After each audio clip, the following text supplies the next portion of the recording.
Why did ear training feel manageable at the earlier levels, but now in levels 5, 6, 7, or 8, it feels confusing or unpredictable? It's not because your child's ear suddenly got worse. You're not alone. What's changed isn't your child, it's what the exam is now asking them to hear. Some students prepare early and still feel unsure during playback. Others leave it late and try to review everything quickly before the exam. In most cases, 3 things are at play: time, structure, and strategy. Last-minute preparation rarely builds strong listening skills. But even early preparation can feel unstable. If students aren't practicing in an organized way, if the strategies they're using don't truly fit how they learn, or if they don't fully understand what the exam is actually looking for at their level. Because ear training doesn't improve just by doing more. It improves when students know what the exam expects, what to listen for, how to organize what they hear, and how to practice in a way that actually sticks. I've worked with many RCM students over the years, and I see this pattern often. In the earlier levels, the exam itself is simpler. For example, chords are usually limited to major or minor, so essentially it's a 50-50 chance of getting it correct. Intervals are limited. At level 4, there are 5 intervals played ascending and descending. Melody playback is generally shorter, the range is narrower, the rhythms are more simple and straightforward. And because the variables are limited, students can sometimes get by without a fully developed listening system. They eliminate options, they make educated guesses, and often that's enough to pass comfortably. But here's what's easy to miss. When guessing works early on, it can quietly mask a shaky foundation. The deeper listening skills aren't always fully built. They're just not fully required yet. Let's talk about what changes in the intermediate levels. So at levels 5 to 8, there are more interval types introduced, and they are given in only one direction instead of both.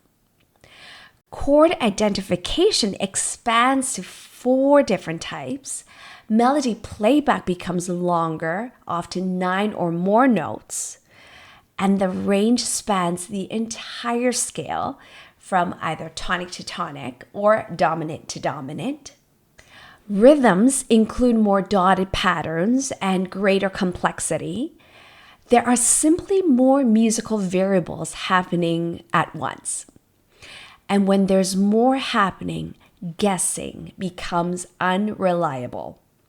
That's when things start to feel stressful or unstable.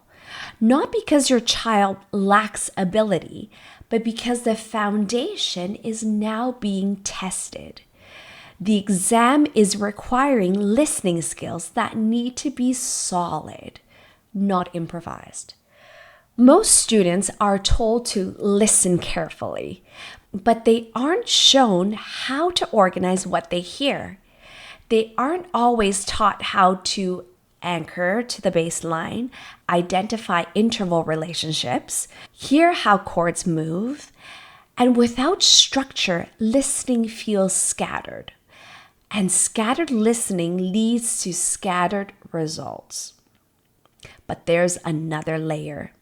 Even when some structure is introduced, not every strategy works for every student. Some students respond well to song associations. Others need visualization. When strategy doesn't match the learner, practice feels frustrating instead of sticky. So time alone doesn't fix it. Clear structure does, and the right strategy makes it stick. Here's the shift. Time builds familiarity. Structure builds strong listening skills. And personalized strategy builds confidence.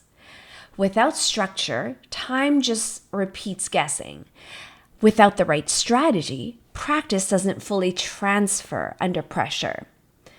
Guessing can get students through early levels, but solid foundations carry them through intermediate exams.